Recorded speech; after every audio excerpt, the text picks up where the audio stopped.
أعوذ بالله من الشيطان الرجيم أم حسبت أن أصحاب الكهف والرقيم كانوا من آياتنا عجبا إذ أوى الفتية إلى الكهف فقالوا ربنا آتنا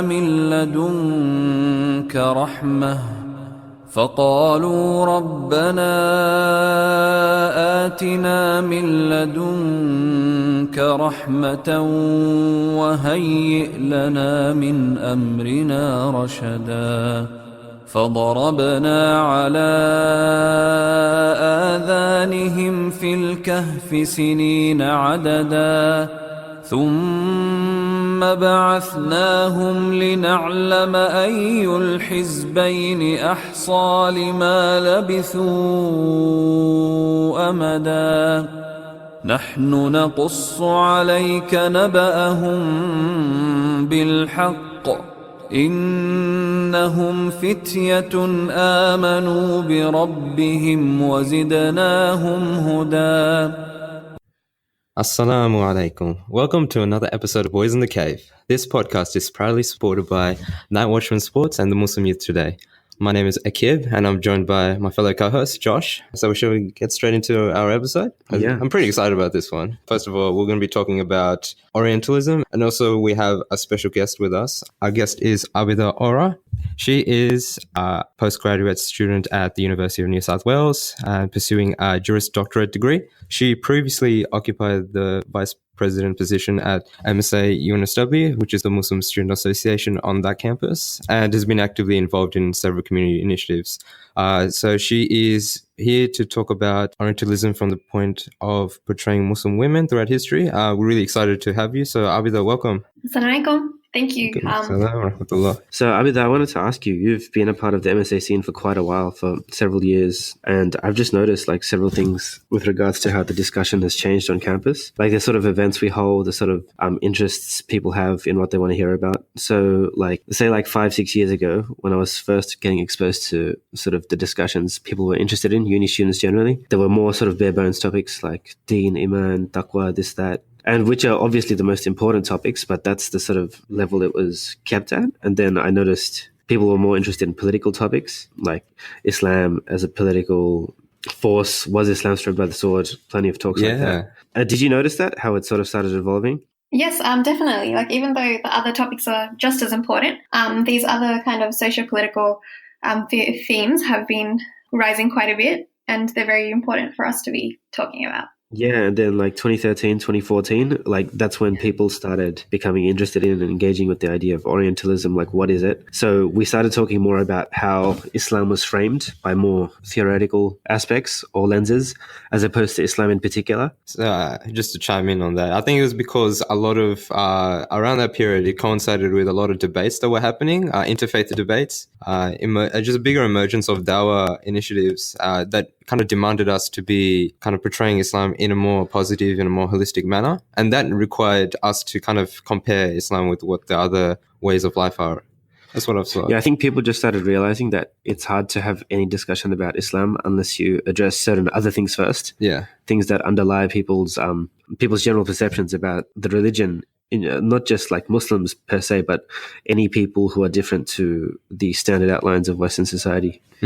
Yeah, just to add to that, I think it's also because people became more aware of how we've been affected by Islamophobia and just different political incidents, like the hijab bans, there was the Hansen Burqa this year. Yeah. Just things like that, and I think that has really pushed us to talk about these things because they're affecting us. Yeah, I think things were reaching a new peak with ISIS and all that in 2013, 2014, as it was becoming much more intense. And so we had to look at other ways to sort of talk about these things instead of the usual, Muslims, not all Muslims, And as Aquib was saying, on the Dawah scene, you get asked these questions. So you begin actually talking to each other. You have to be better prepared to answer these questions. Yeah. Exactly, yeah. So just to get straight into it then, we wanted to ask you, Abida, so just Orientalism generally, what is it exactly? And why does it concern Muslims, do you think? So basically, it's pretty much about discursive representations of the East. So like, the Arab world, the Eastern world, the Asian world, through kind of stereotypes. So it's how the West kind of views and imagines like the rest of the world, kind of through a reflection of like a colonial attitude. Yeah. Right. I think a big part of coming to understand it, like at first I was like, what does this mean, and how can we, like, it was just very, very murky. Like, how exactly do you explain it to someone? I think a good way of going about it is to explain it in terms of discourse, about how certain things are always framed in a certain way. You know how like there are certain binaries that are always drawn up, like the West as rational and modern and progressive, and the East, or anyone apart from the West, as traditional, religious, backwards. Do you get what I mean? Yeah, it's like the West versus the East, and us versus them. The civilization versus kind of the third world. Is that what you're kind of getting at? Yeah, that's what I'm getting at. Just with the concept of Orientalism, did this exist before, when Edward Said popularized it with his literature? Did this concept or this framework exist in analyzing the kind of impressions of the East? Or was it just because Edward Said intersected and published his works that, now we have a framework? I think we understand it as a theory now,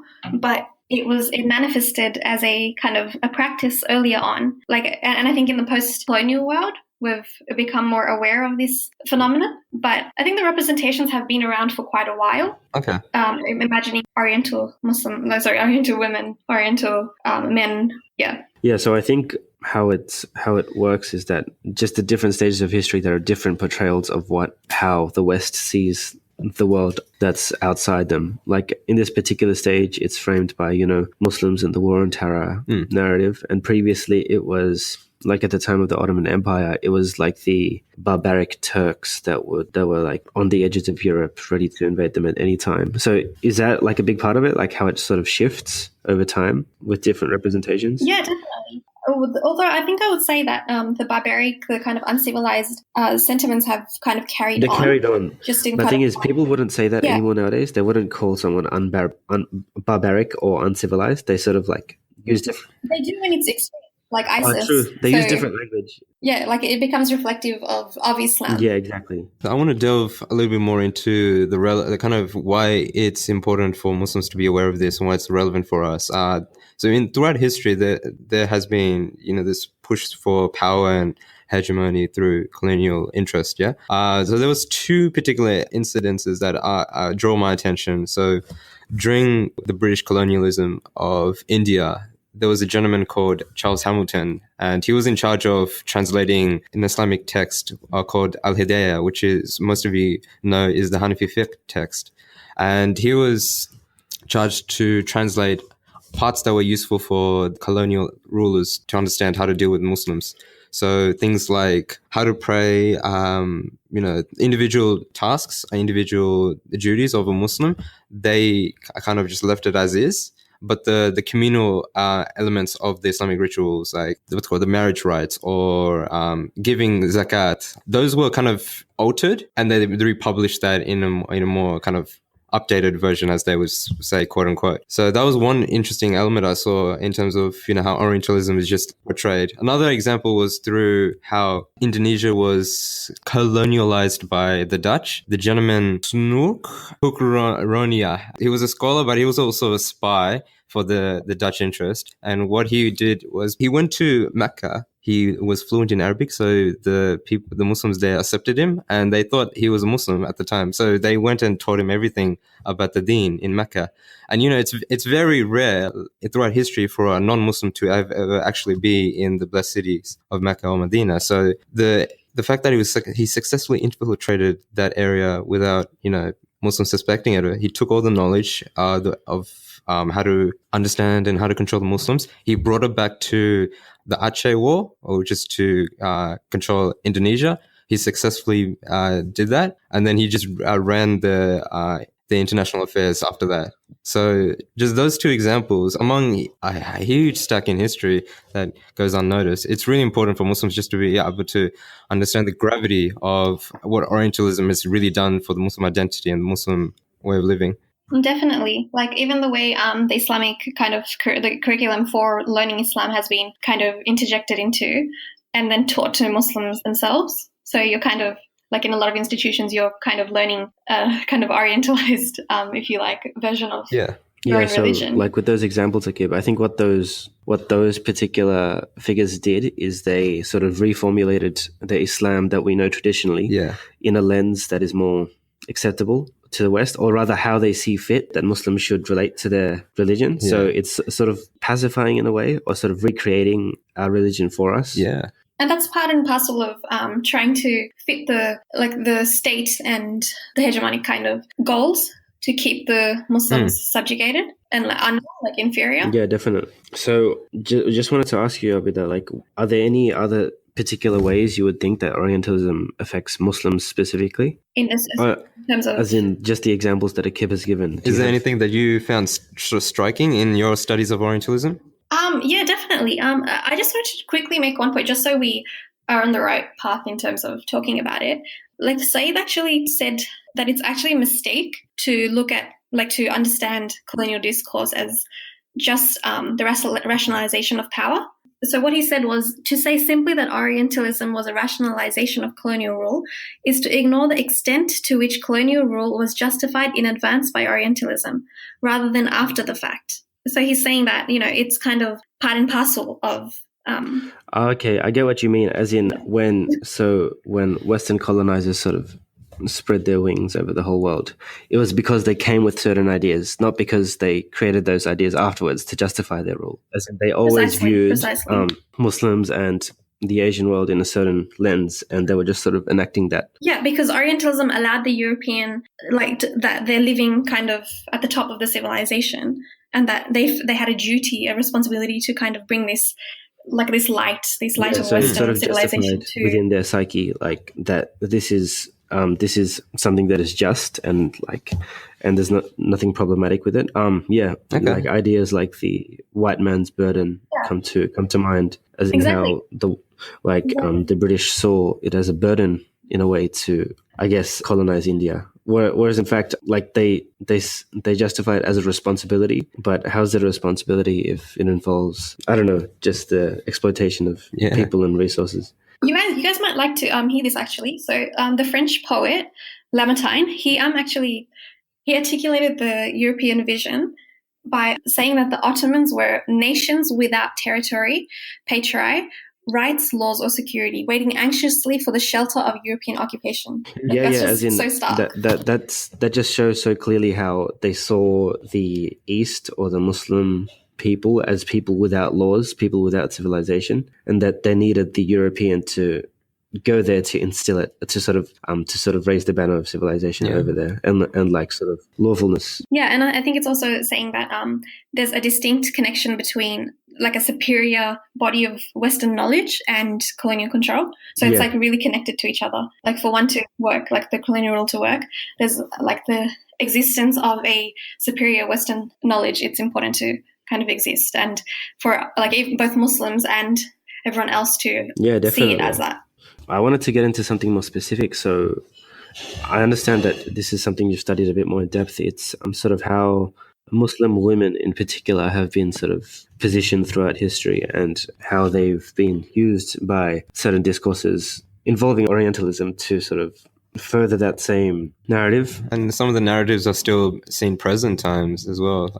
Just, how like the niqab and the hijab are seen as exotic accessories for women. Speaking of the niqab and the hijab, it's interesting because if you look at literature from the 1700s, 1800s, it's more so seen as something sexualized, that the hijab, as in like the Turkish women in their harems in the Ottoman Empire, as in they were seen as something to like lustful by the European man, whereas nowadays it's seen as something oppressive. I don't know, it's paradoxical in a way. It sort of evolves according to the time we're in, whereas like now the Western society is sexually liberated and all that. It's now the Muslim woman that's oppressed, as opposed to previously where it was like really modest Europe, and they were looking at the sexualized Turk. Yeah, There's a it's contrast always to fascinated that me how it's sort of like just so paradoxical in how it evolves. It's because like when they saw these women with like their faces covered, right? It was actually it can't be understood separately as these women in the harem. It's more so because like what you can't see, you can't kind of control. So that like Fanon says, the woman who sees without being seen frustrates the colonizer. There is no reciprocity. She does not yield herself, does not give herself, does not offer herself. So it kind of gets in the way of their control. And how can you be superior? How can you kind of establish your Western civilization, your authority over people like, well, they saw us as creatures, right? Who can't be like known. Like you can't see them, you can't grasp them, so you can't like subjugate them. That's a good point. As something beyond their control. Yeah. So they create an imagination of it, and they work with these caricatures. They invent Muslim women as like an object of male desire. The Muslim women pretty much got depicted as damsels in distress. And then they kind of imagine themselves as kind of, really brave knights, saving them from the Orient, the harems and like the kind of setting of the Arab world. It was considered kind of indulgent and like really licentious almost. Yeah, because like there were there were various like literature, folk tales, artworks that depicted Muhammad Sallallahu Alaihi Wasallam as like the magician, this lunatic. They were like in like Middle English kind of romances. There was this idea of brave Western men saving kind of Oriental women who were brutalized, and then there was Dante who kind of placed Muhammad Sallallahu Alaihi Wasallam on the lowest level of hell. Like it just goes, it becomes crazy, Sorry, I'm shifting a bit from the Muslim women, but it's kind of part and parcel. Like it's all connected. We wanted to ask you, so how has that sort of translated into the modern day, into the 21st century? As in, how have those depictions changed? How are Muslim women sort of portrayed now? Like I think 9/11 was a big sort of turning point in how the focus sort of shifted in Orientalism's the framework it uses. Yeah, definitely. To be honest, I wouldn't say that it has shifted too dramatically. Like, for example, when the US was about to invade Afghanistan, they actually used a lot of, and this is actually Orientalism at play, right? These are practical manifestations happening like now, like in the modern world. The US foreign policy discourses invoked like certain representations of the Afghan woman, like the veiled Afghan woman saved from the brown man. They did this to kind of further their kind of the realist politic views, to further that, like it was a security discourse. So they used these Orientalist tropes like as a part of actual foreign policy. The justification for invading Afghanistan invoked a lot of those same Orientalist tropes that were seen like several hundred years ago, written by colonial writings. Yeah, they mobilized the bodies of Afghan women, just as they have mobilized the bodies of Muslim women during the Ottoman Empire when it was still there, and continuing on. Pretty much the colonial and the post-colonial haven't shifted too much in how Orientalism has shaped the way they understand the veil and how we have come to understand the veil too. So when you say they've mobilized Afghan women, you mean as in they're using the Afghan woman as a fake prop almost, as in a sort of justification for...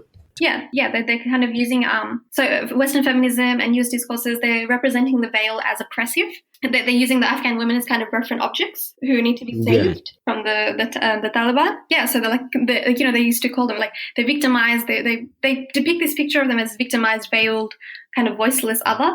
And without that, you kind of like you have a reason. You have a reason to the rest of the world as to why you're kind of going in. Yeah, that makes sense. So.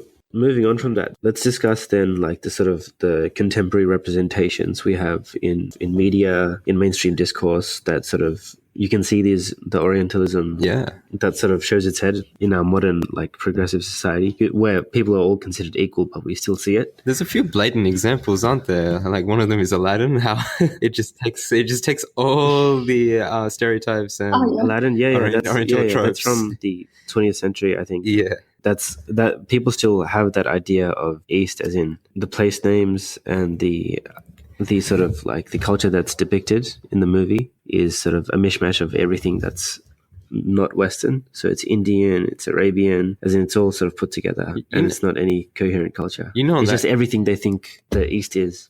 The portrayal has been so significant. Like on that example, Josh, on Agrabah, people nowadays in Western countries, they still to this day think Agrabah is a real country. So yeah, I've heard that. You saw there was a poll that released that was out there. That was asking like, should the US government bomb Agrabah next? And like 25% said yes or something. Oh, that's crazy.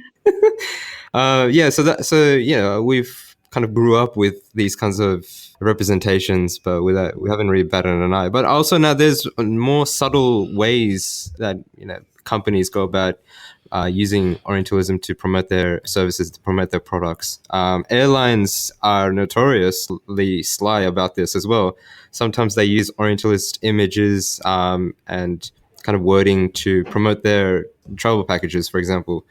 That's a good point. There was one example I remember. Air France made a mad, blatant use of a Japanese girl in a kimono, with the full white makeup and everything, and just had the tagline say "Come to Tokyo" or something. Air France is trying to promote their flights to Asia, so they use those kinds of images. Yeah. But like for layman people, they'd see something like, oh, that looks cool, that looks funky or something like that. But, you know, for us, you know, it's just something that's just adding a little bit more damage to the overall impression. Like when people talk about traveling to India, they speak about how it's sort of mystical. It's sort of very, very couched in Oriental language. As in, people don't have any other way of relating to these parts of the world besides the language they hear. They still continue to depict, like, the historical kind of TV shows. They depict, like, it's really interesting how they depict the Eastern world as they actually still depict the harems. And it's like, that's what we kind of see even now, like the people who are just watching TV shows. That's the idea they get of the East. The East is licentious. It still holds very much. Yeah, definitely. I actually have a quote of the Feminist Majority Foundation, who kind of like, so what happened was, there was a kind of paternalistic rhetoric that was relied on, like that kind of incorporated gendered and Orientalist representations of the veil in itself. And the military intervention against the Taliban was actually justified by appropriating liberal feminism, where the Bush administration appealed to representations by the Feminist Majority Foundation. And like, this is one example of what the Feminist Majority Foundation actually said in 2001. So that's not that long ago. Like, it's within the contemporary context. They said the US and its allies must rescue and liberate the people, especially the women. The link between the liberation of Afghan women and girls from the terrorist Taliban militia and the preservation of democracy and freedom in America and worldwide has never been clearer. Yeah, that's really interesting how they link rescuing women with their ideals of freedom and democracy. As in, it's sort of just a classic way of how politicians would conflate two different things and make it out as if sort of use Afghan women to further their own agendas. Yeah, they monopolize the discourse of women's rights to kind of continue like the Orientalist dichotomy of like us versus them. Yeah, exactly. It's not even about the women; they're just being used as a. No, it's not. They're just deploying the women's rights discourse, but then it's really rhetorically as a further appeal. Like, this is another reason why our intervention is justified. Yeah, and they kind of mute the Muslim women as oppressed and kind of voiceless, and the male enemy is brutish, and then the West, like, it allows itself to further its imagination of itself as civilized to kind of continue legitimizing its security discourses. So, Abida, what else have you noticed in modern developments with these representations? Any other particular examples that strike out for you? Like in culture or sort of in politics? Yeah. They're right, left and center. I think you almost start to not notice them sometimes because of how much it becomes part and parcel of your life, seeing as a veiled woman. Yeah, I know. As in, if you just look at the Daily Telegraph on any given day, as in, you'll encounter those headlines or, I don't know, caricatures. Yeah, or even even in day-to-day life. Although I've kind of gotten used to it, and when you're around people who've known you for a while, you're not seen as an other that much anymore. Like, you don't. Even if you are, you just become familiar with each other. But you still, go into a territory where, like, a shopping center or an area where they haven't really seen hijabis, and then you kind of get the look, the kind of strange look and so forth. I think my first real encounter of the us versus them dichotomy was back after the 9/11. To be honest, I was a kid, but I started wearing the hijab, And I started being more aware of like I was always okay with the strangeness, like being different, but I suddenly became aware that it's not okay to be strange, that it's not like I remember not wearing my hijab that day afterwards, and I went into class and my teacher asked why, and I'm like, oh, because of 9/11, you know. And I remember like boys sometimes just yelling at Osama at me and like little things like that. Yeah, it's crazy how all these things happen in day-to-day life, and women sort of experience a bunch of it, obviously. Yeah. Just to shift gears a little bit, I wanted to talk about how Orientalism sort of affects Muslims themselves. As in, you know how people they want to become more practicing and sort of believe in their religion a bit more, but they don't have anything besides all these stereotypes that they see, and so it's sort of like it blocks their sort of entryway into the Deen. As in, you know, people who don't have their community backing and they don't have family friends who are more practicing, all they see about their religion is that oppression of women. Like it's that Islam is connected like to terror. Yeah, it's connected continue. to oppression of women and so forth. That's why I actually wanted to raise a question, like, has Orientalism shaped the way we understand the veil? Or, you know, that's just one point. But going back to your point, like, how has Orientalism shaped how, you know, the average Muslim, but also us, like how we have internalized it, like ourselves? Yeah, definitely. I guess with the women and veil question, as in, I think it might be an issue, as in maybe some women don't want to wear the hijab because of its connotations in society, as opposed to what it genuinely stands for. Do you get what I mean? Have you seen that? Because it's become subject to, like, I don't think there's just a religious tone to the veil anymore. Like, it's subject to different interpretations and different practices. Like, different women wear the hijab for different reasons now, whether as a resistance point or like cultural or you know, even deveiling, like not wearing the veil anymore because of all this Islamophobia. That's a good point you mentioned about how the hijab's been a symbol of resistance by, you know, feminist movements and other social justice causes. So do you have any kind of comments on that? Have you kind of anticipated this would kind of happen, or is this just kind of that slowly was surprising for you to see? I think it just goes part and parcel of it's connected to the historical incidents as well. So, for example, in Algeria against the French, there was it becomes almost a way, like a mode of resisting the colonizer and resisting the Western norms. By wearing your hijab and sort of asserting that nowhere different to you. Yeah. And like, this is what we believe in. This is us. Like, this is our lifestyle. Yeah. Just bringing us back to what I was saying about how Muslims don't go as far into their Deen as they should because of all these tropes that they see. Like it's really difficult for me because a lot of people who they're sincerely trying to become more religious, they just haven't been able to explain what the Western media and all that say about the religion in terms of the lens of Orientalism. So they don't have any recourse to sort of say, no, our religion isn't, we're not all terrorists, this, that. As in, they fall back on the usual way of how people justify it. No, it's only a few of us. It's not every Muslim. As opposed to being no, this is your discourse of how you're framing us. Do you get what I mean? Yeah, I do. Yeah. And they can't justify the I think the oppression of women is a big issue, as in they think oh, we're too traditional, we're too backwards. I think with our parents' generation as well, they've really succumbed to that, as in the reason Muslims are behind is because they are more traditional and more stagnating in their beliefs. It's an internalization of that kind of backwards trope. Yeah, exactly. So it's just been internalized in not our generation, but in the generations that came before us.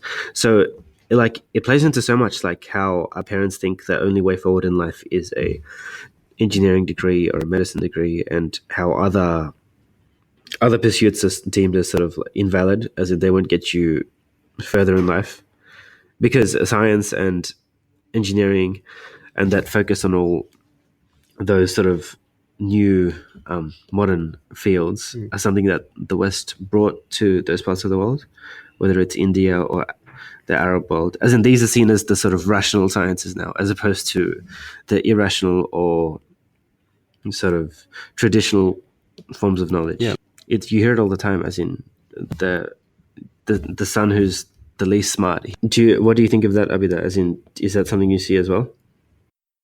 In terms of, like, do you see it as a reflection of Orientalism? Is that what you're saying?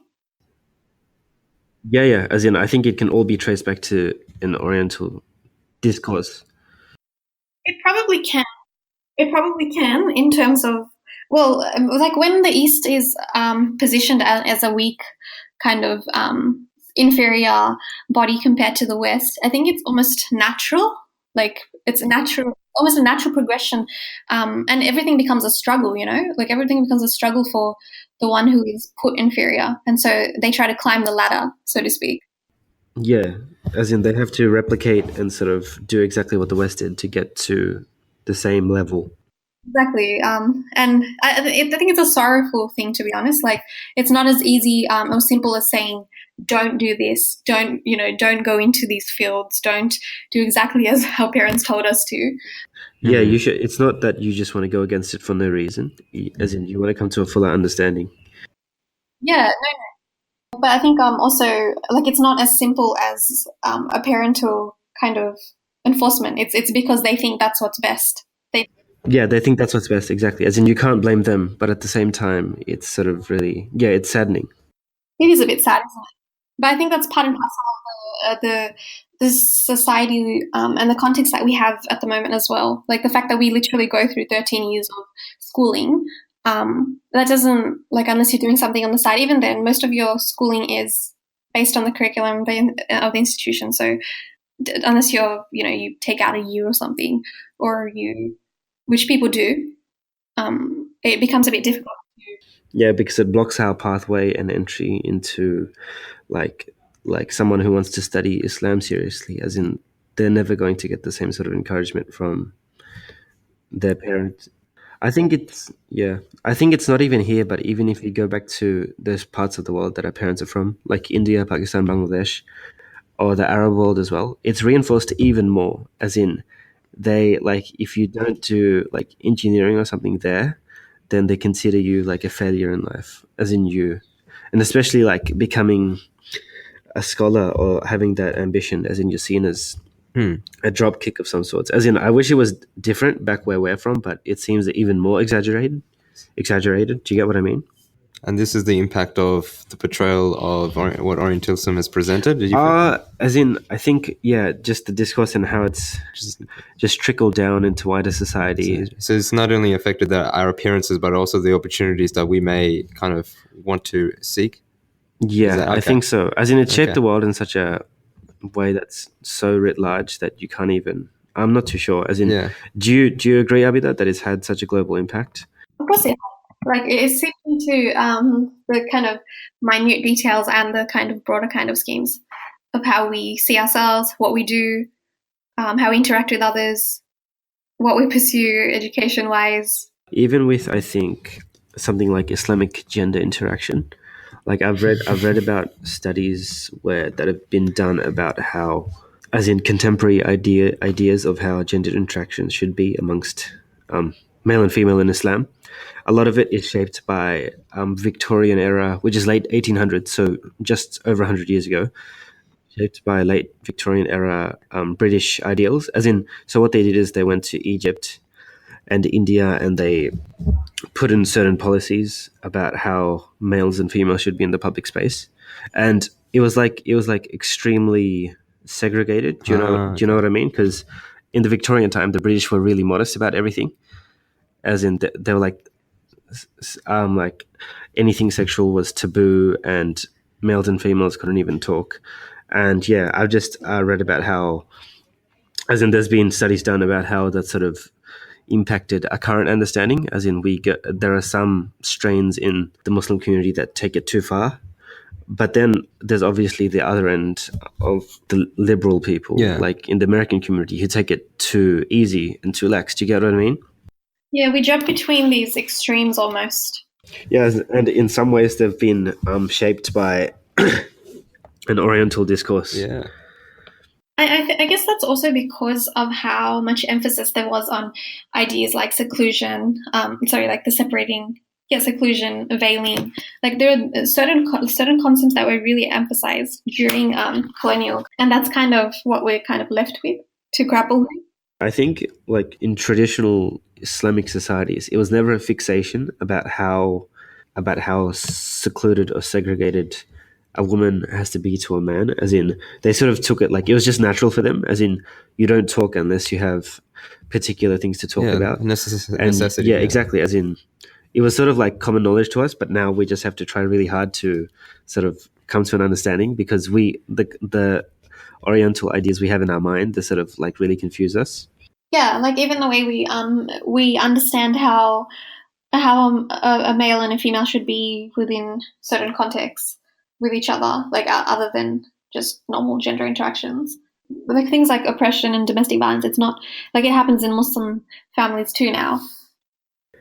Yeah, that's all the negative impacts of it as well. Yeah, it's good that you mentioned that, because I also wanted to just touch on the general well-being of Muslims, particularly Muslim women now. Like, just because of this increase in domestic violence and just oppression, to seek out opportunities beyond the traditional pathways for Muslims, particularly Muslim women. I just wanted to see if you had any observations that are significant in this area, just because from what we understand, it's just oppression after oppression. It does have a mental impact, a significant mental impact, and we just wanted to understand what that kind of impact really looks like. Does it like kind of cripple generations of women?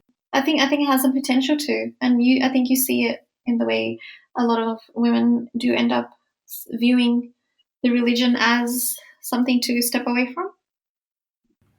Yeah, I think that's not only sort of the Oriental discourse that's created that, but that's also a lot of Muslims' own, like a Muslim community's own cultural issues that we have to address, as in things that have been with us for sort of like centuries, and we just haven't been able to get rid of. Yeah, because it's easy to blame. It's easy to blame Orientalism or the West for all of our problems, but we have our own set of issues to kind of deal with. And yeah, exactly. Like women's access to education and sort of self-determination in what they want from their life or the careers they want to pursue. As in, that's all, like that's more to do with the fact that we have all these cultural sort of setbacks that prevent them, as opposed to Oriental ideas. But you can say that the root reason why these problems are happening is because we lost touch of our tradition, the knowledge, the traditional knowledge, the ability to speak and read Arabic, for example, just because of, for example, colonial, whitewashing. While I agree with you about that, there's also, someone might ask you, like, what are you going to say if someone asks you, but, people say tradition, but they've hijacked the tradition. Okay. Like... yes. There's that element as well that will, it's subject to patriarchy or subject to people's own interpretations. So you kind of go back and forth. Okay. Yeah, so within our own community, we are dealing with different issues like patriarchy and sort of all the cultural taboos we have. Yeah, it's not to say that like a return to the tradition is not important. In fact, that is very, very important. It's just that there are all these other issues to think about as well on the side. Yeah, that's also what I was trying to say. Not that there's no tradition. In fact, like a lot of our problems could be resolved through actually understanding and practicing religion, but that can't be done on an individual basis either. It's very much embedded into, if we've learned anything from Orientalism and the way it's been embedded into the modern nation state building, like, it's systemic for us as well. Yeah, definitely. So Abida, I wanted to ask you, like, so what would you propose as sort of the ways in which we can now construct better portrayals or better ideas in society? I was going to ask about Muslim women, like how can they overcome this, like all these Oriental tropes for themselves, but not just about Muslim women, but the community at large. Like, what would you say? Yeah, of course. Because I would actually argue also that it's not just Muslim women who face the brunt of Islamophobia. If anything, Muslim men very much, like the military-aged young man in today's society is the one who is subject to most, like, arguably, Islamophobic kind of sentiment. Yeah. Yeah, Okay. as in like people our age, as in like in their early 20s. Are you saying? Because like the bearded kind of man, the Muslim men like that are kind of targeted. Like it's not just. Nah, yeah. But that's true, because we're in a situation where we have to go out of our way to change our names to something more Anglo to get opportunities at work or something. To reach the privilege you mean? Yeah. Now, to be honest, I feel a bit guilty about this point, as in because I have a white name. And, Oh gosh.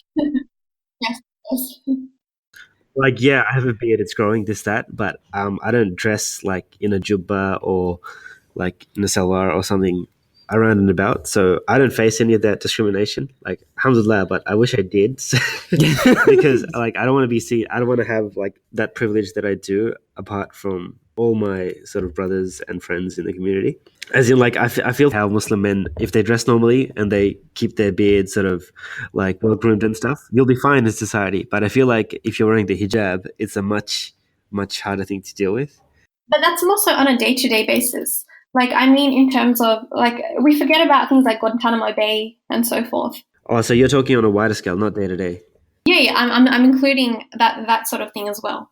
So what do you mean exactly? As in, like, military-aged men, as in, like, who are visibly Muslim, as in they're discriminated sort of at airports? I'm not raising this point.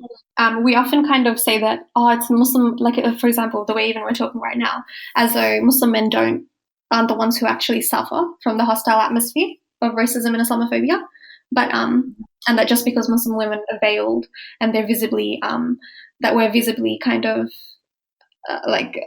representing our religion, that we're the kind of sole recipients of attacks. But, I don't think that's true, because Muslim males do face violence. But you're saying it's not day-to-day violence so much as it is sort of wider scale, sort of like employment and airports and stuff? Yeah, like I think Yasser was the one who actually pointed this out, that the Sunni military-aged man is the one who's most targeted in today's world. And I think it's actually a really significant point worth considering. Like, it's not to dismiss, like, I'm obviously a veiled Muslim woman, and I've experienced the Muslims' woes, but like I think we need to go beyond the kind of reduction of Islamophobia and like the hijab niqab to kind of an expression of identity politics, and to just look closer and at the security discourses at play in our world, because there's a world beyond our day-to-day incidents and the media, right? That's connected. Like, we need to look at how it impacts Muslim bodies, both like male and female alike. And that's not to deny that Muslim women, like, time and again, we're the ones who are the first, like, kind of the first point as objects of scrutiny. Yeah, I don't know, because for me, it's sort of like your day-to-day experience that sort of takes precedence for me, as in, like, because women in society, as in, say you're walking through the city and someone, like, I don't know, says something horrible or does something horrible to you, you can't even defend yourself, sort of. Whereas if you're a man, you can sort of stand up for yourself. Do you get what I mean? Really? No, as in that's sort of how I see it. As you see it, yeah. As in, as a woman, if someone physically sort of assaults you, what are you going to do?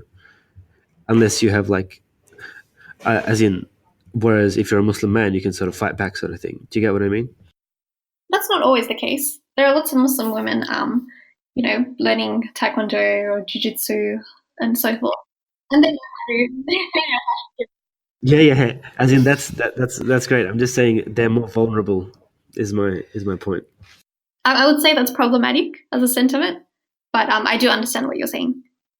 Okay. The problematic in what sense? Just to clarify, as in, like, I totally agree with what you're saying, as in that it kind of makes it out as though Muslim women can't defend themselves, but Muslim men can. Like, I do get your point. Okay, yeah. Okay, so you don't want to make it such that the women don't have agency and color. Yeah, okay. I get you though. I get where you're coming from. No, I'm just challenging your view that Yeah, I get you. I get you. yeah, because like what and also I think there's a bit of a problem in how we've been discussing the effects on Muslim women as well. In that when I'm like the attack isn't just about the Muslim women and like us being visible. That attack is actually on Islam. Like the veil just represents Islam, you know. Yeah, definitely. Yeah, like I guess I'm trying to move the conversation to a broader kind of understanding. Like, of course, it's important. Of course, it affects individual lives, but I mean that the whole like coming back to our topic, Orientalism, like that attack is on Islam in itself. Yeah. So, what are some other things then that we can do to sort of improve, Yeah, like, or sort of have our own terms? because on that point, because I understand, the way to construct a better portrayal would be to further engage in scholarship, Islamic scholarship, to kind of take control of the representation, be the leading front in discourse, literature, what's called have our own media presence, perhaps like on a global level. So those elements, I feel, that would help. I think I was just going to say I think it is important to know our religion from the traditional point of view, and because if you don't know, I think you stay on the back foot and you kind of want to say no, we're like you, and no, Islam is not this. Like you're constantly trying to refute contentions and So you're saying everyone on an individual level should be learned about their Deen and about sort of the challenges they'll face. that's a hard it's a hard demand to ask, but I think we all have a responsibility, or those of us who do recognize the problems. I think those of us who do, we have a responsibility to really learn our religion and also at the same time understand the complexities of modernity, because I don't think you can do one without the other. As in, you're saying when we learn Islam, it should be more holistic, as opposed to just just what you'd go through in like a sort of Islamic studies course. Yeah, because if you just go through a textbook, you're just going to know a few quotes, know a few, like you'll know the religion, but you won't know, like it's about application as well. Yeah. Application of in the modern world, sort of thing, sort of what it means to be a Muslim. Yeah. So encouraging people to learn more about philosophy and modernity and how that affects within the Islamic text. You have that element as well with the fiqh that you learn, but then you also complement that with the modern knowledge out there. Is that what I'm getting at? For example, like knowing, like even our conversation today, because we all we're not scholars or anything, but we knew a little bit we were aware about what Orientalism is, how it's affected us, like certain examples, and we were able to kind of say, like, connect it to a conversation about how we're affected. So that's something that everybody should have, as in that sort of basic grasp of sort of history and where we're at as Muslims. It should definitely be encouraged. All right. Definitely encouraged, because I think it gives you a confidence in your Deen and in your own people that you don't have otherwise. Yeah, and at the same time, I think it's also important. It's a case by case basis. Like it depends on the circle of people you're around. Is it like, do they need to start off with all these other like complexities, or is that going to confuse them more? Yeah, some people don't. I guess they don't need to know so much, but other people, they need sort of more convincing and justification as to how the Western media sort of messes up the portrayal of how Muslims really are. Mm-hmm. Yeah. Yeah, because I feel like if you don't have that grasp of history and politics, just at a basic level of how, like, the dynamics that sort of brought us here today as Muslims living in a Western country after a few centuries of colonization by Europe, as in, like, if you don't understand those basic things, then you have no recourse to any better knowledge besides sort of mainstream society. You won't have anything to defend yourself with. Like even if you believe something to be, like, for example, it's a very a recent example. One of someone at a shop was asking me, they're Muslim, but not so practicing. I'm a bit wary of the word practicing, but as in, they love their religion, they love like Allah and so forth. And they came up to me and they asked me, what do you say to someone who starts calling Muhammad sallallahu alaihi wasallam a pedophile? One of those common questions. Yeah, exactly. Like, see, everybody's faced with those questions, but not everybody can give a proper answer. Not everyone can answer it, and nor do they want to. But they do want, they do expect someone else to, another Muslim. Exactly. Yeah. As in, so if you don't have all that, then you have nothing to defend yourself with, and you're sort of blank to those questions. As in, you ignore it as opposed to address it. Do you get what I mean? Yeah. And you start questioning yourself, Yeah, exactly. Either that, or you start questioning yourself.